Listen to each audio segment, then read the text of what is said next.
kita balas budi baiknya yang sudah kita tumpangi di dalam perut rahimnya selama 9 bulan 10 hari. Badannya meregang nyawa, dialah yang melahirkan kita ke alam dunia ini. Bahkan mulai malam tadi akan terbayang-bayang wajahnya di pelupuk mata kita. Sebagian kita ada pulang dari sholat hari yang ini masih dapat mencium tangan kedua orang tuanya, memeluk tubuhnya yang rapuh. Berbeda dengan kita, jangankan untuk memeluk badannya, jasadnya untuk berziarah kubur pun terasa sulit karena berada di perantauan yang jauh dari kampung halaman ataupun karena kesibukan dunia.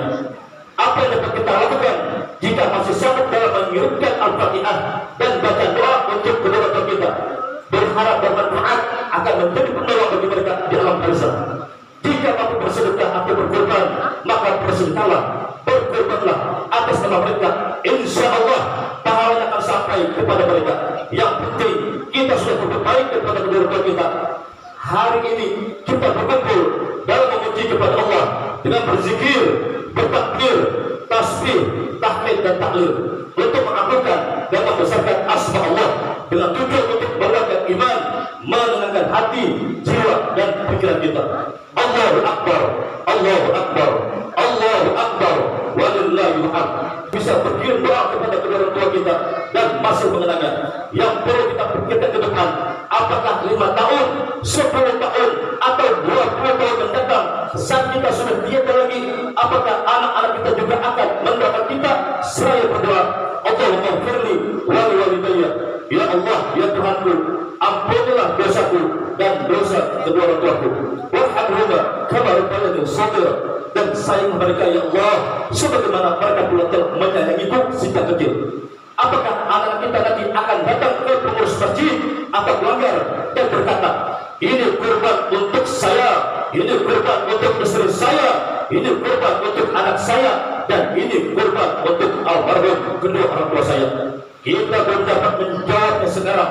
Mungkin nanti saat kita menjadi orang kaya atau jadi pejabat atau jadi orang sukses sesuai dengan cita-cita agar bisa berkorban dan berbuat kebaikan. Belum pernah berkorban 1000 ekor domba, 300 ekor lembu atau sapi, dan 100 ekor unta. Maka orang-orang pun memuji dan menyanjung atas ketaatan Nabi Ibrahim dalam berkorban yang sangat luar biasa. Sampai Nabi Ibrahim seolah-olah berkata, jangankan unta, sapi, domba, seandainya anakku yang diminta untuk dikorbankan, maka pasti akan aku korbankan. Para hadirin, karena saat itu beliau belum dikaruniai anak, lama sudah Nabi Ibrahim AS memanjatkan doa sekitar 86 tahun. Nabi Ibrahim selalu berdoa, Rabbi habli minas sholihin, Rabbi habli minas sholihin, Rabbi habli minas sholihin. Ya Allah, ya Tuhanku, anugerahkanlah kepadaku seorang anak yang termasuk dari golongan orang-orang yang soleh. Dan Allah pun mengabulkan doa Nabi Ibrahim, maka lahirlah seorang putra yang bernama Ismail. Tatkala sang buah hati berjiwa, Ismail telah berinjak remaja. Ketika Ibrahim begitu sayangnya kepada anaknya Ismail, maka ujian Allah pun datang dengan mengujinya. Bersama cinta Nabi Ibrahim kepada anaknya atau cinta kepada Allah sebagai Tuhannya. Dalam mimpi yang nyata, Allah memerintahkan untuk menyembelih putranya Ismail. Mimpi itu datang pertama kali pada malam ke-8 Dzulhijjah. Siangnya Nabi Ibrahim merenungkan mimpi itu. Apakah mimpi itu benar wahyu dari Allah ataukah dari gangguan setan? Jika itu adalah bikin setan, kenapa bertanya begitu jelas? Jika itu dari Allah, kenapa anak disuruh sebelah? Maka pada hari itu berpikirnya dan merenungnya Nabi Ibrahim AS disebut dengan hari Tarwiyah. Lalu pada malam ke-9 Dzulhijjah, mimpi itu datang lagi. Wahai Ibrahim, bayar nazarmu, tunaikan nazarmu, kurbankan anakmu. Barulah Nabi Ibrahim merasa yakin dan mantap. Maka pada hari ke-9 Dzulhijjah disebut hari dengan keyakinan. Maka dengan hati yang yakin dan mantap disampaikanlah mimpinya itu kepada anaknya Ismail. Lalu Nabi Ibrahim berkata kepada anaknya Ismail seperti tercantum dalam Al-Quran surah As-Saffat ayat 102, ya bunayya inni ara fil manam anni atba'uka fanzur madza tara. Wahai anakku, sesungguhnya aku melihat dalam mimpi bahwa aku menyembelihmu. maka pikirkanlah bagaimana pendapatmu. Ismail anak yang soleh, dia tahu bahwa itu adalah perintah Allah, maka Ismail pun menjawab, ya abadi if'al la tu'malu satajiduni insyaallah minas sabirin. Wahai ayahku, lakukanlah apa yang diperintahkan kepadamu, insyaallah engkau akan mendapatiku termasuk orang-orang yang sabar. Lalu tangan syaitan berbisik kepada Ibrahim, wahai Ibrahim, tegakah engkau menyembelih anakmu yang begitu kau sayangi? Nabi Ibrahim melemparkan batu kepada iblis yang menggodanya. Iblis tak putus asa, tidak tanya lagi Siti Hajar, istri Nabi Ibrahim. Wahai Siti Hajar, tidak sayangkah engkau dengan anakmu? Tegakah engkau membiarkan suamimu Ibrahim menyembelih anakmu? Siti Hajar melempar iblis dan iblis pun lari. Tapi iblis lagi datang menghampiri Ismail. Namun lagi-lagi Ismail melempar iblis dengan batu. Maka peristiwa ini diabadikan dalam rangka ibadah haji dengan sebutan jumrah atau melontar. Ada jumrah bunga, wusta dan aqabah. Allahu Akbar, Allahu Akbar, Allahu Akbar, walillahil hamd. Jamaah kepada Allah untuk keselamatan keduanya. Allah SWT menetakwanya dari dua hamba Allah itu, dan akhirnya Allah pun mengganti Ismail dengan seekor kibas atau domba yang besar dari surga. Wa fadainahu bidhabhin azim, dan kami tebus anak itu dengan sembelihan yang besar. Rasul As-Saffat ayat 107.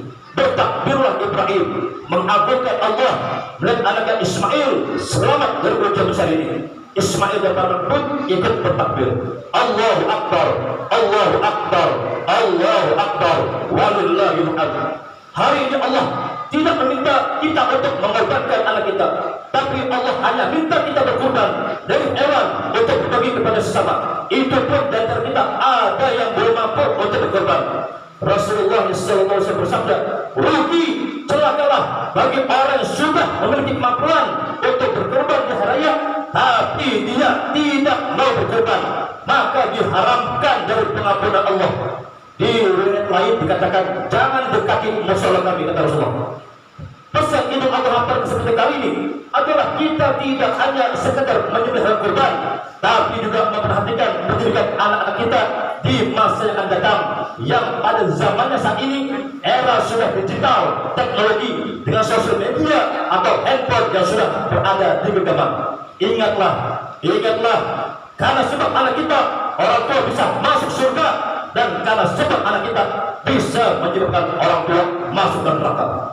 Oleh karena itu, mari kita didik dan tanamkan kembali nilai-nilai agama dan akhlak adab yang baik sejak ini, terutama dalam hal kewajiban sholat di waktu.